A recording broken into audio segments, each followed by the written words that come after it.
उत्तराखंड में 30 अप्रैल से शुरू हो रही चारधाम यात्रा के लिए इस बार हरिद्वार, ऋषिकेश के साथ ही विकासनगर क्षेत्र में भी यात्रियों को बेहतर सुविधाएं देने की तैयारी की जा रही है। वहीं इस सिलसिले में विकासनगर के हरवटपुर स्थित बस अड्डे पर चारधाम यात्रा की तैयारियों को लेकर एक महत्वपूर्ण समीक्षा बैठक आयोजित की गई। बैठक में विकासनगर विधायक मुन्ना सिंह चौहान और एडीएम देहरादून कृष्ण कुमार मिश्रा ने संबंधित विभागों के अधिकारियों के साथ यात्रा की तैयारी की समीक्षा की। आपको बता दें कि बैठक में तहसील, एनएच, पीडब्ल्यूडी, परिवहन, स्वास्थ्य, नगर पालिका, विद्युत और जल संस्थान विभाग के अधिकारी शामिल रहे। वहीं बैठक में पिछले साल की यात्रा के दौरान सामने आई समस्याओं पर मंथन किया गया और उन समस्याओं से निपटने के उपायों पर चर्चा की गई। इसके साथ ही विधायक मुन्ना सिंह चौहान ने इस बात पर जोर दिया कि चारधाम यात्रा के दौरान स्थानीय लोगों और दुकानदारों की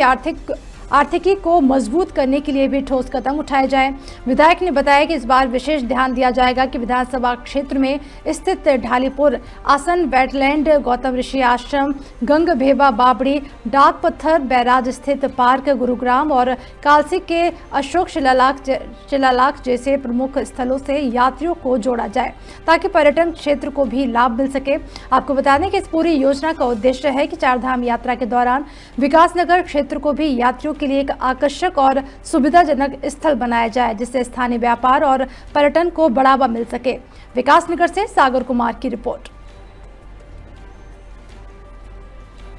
हमने शानदार यात्रा का संचालन वहां से किया था, उसमें उसकी फाइन ट्यूनिंग और कर दी कि जहां मैंने पिछले एक्सपीरियंस से हमने सीखा कहां दिक्कतें आई, वो दिक्कतें इस बार नहीं आएगी और बढ़िया उसको बनाएंगे। दूसरी बात है, रजिस्ट्रेशन के काउंटर इस बार 5 काउंटर का प्रपोजल पर्यटन विभाग लेकर के आया था। आवश्यकता पड़ेगी तो उसे 7 तक बढ़ाया जाएगा, आवश्यकता पड़ेगी तो 8-10 भी कर सकते। 5 का प्रपोजल लेकर के आए थे और एक मैंने जैसा मैंने कहा था और अभी भी मेरी सचिव पर्यटन से बात हुई है, तो यदि हमारे पास डिमांड आती है कहीं से बड़ी, किसी होटल से, किसी पर्यटक स्थल से कि हमारे पास इतने यात्री इकट्ठे हैं और रजिस्ट्रेशन कराना चाहते हैं और वो नहीं है, तो हम प्रयास का हमने फिर उसमें कहा है कि मोबाइल बैंक वहीं पे जाकर के उनका रजिस्ट्रेशन कर दें। और तीसरी बड़ी इंपॉर्टेंट बात यह है कि हमारे इस विकासनगर क्षेत्र में जितने दर्शनीय पर्यटक स्थल है, रामसर साइट है ढालीपुर में, हमारे धार्मिक स्थल है मंडी गंगमेवा में, गौतम ऋषि का आश्रम, पवित्र कुंड है, वहां आश्रम वाले से हमने कहा वो भी चाहते हैं कि हम टेंट लगा करके यात्रियों को यहाँ पर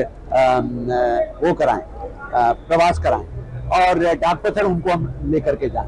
कुल मिलाकर के हमारे क्षेत्र के बगल में कालसी में अशोक शिला लेक है, बाड़वाला में अश्वमेध स्थल है, देवीथला में पौराणिक माँ देवी का मंदिर है और वहाँ पर बहुत सारी चीजें होने चाहिए। हथियारी में भी बहुत सारी हॉस्पिटलिटी यूनिट्स आ गए। आगे चल करके जुडो में आप वो जुडो बांध बन गया, वो लंबी झील है उसकी, उसे भी लोग तीर्थ यात्री देखना चाहेंगे, बहुत सुंदर लगता है। प्रत्येक वर्ष की भांति चलने के लिए सुचारू रूप से यहाँ पे पिछले वर्ष की तरह होल्डिंग एरिया, कई बार यात्रियों की भीड़ बढ़ने से धामों में व्यवस्था बनाए रखने के लिए यहाँ पे लोगों को रोका जाता है।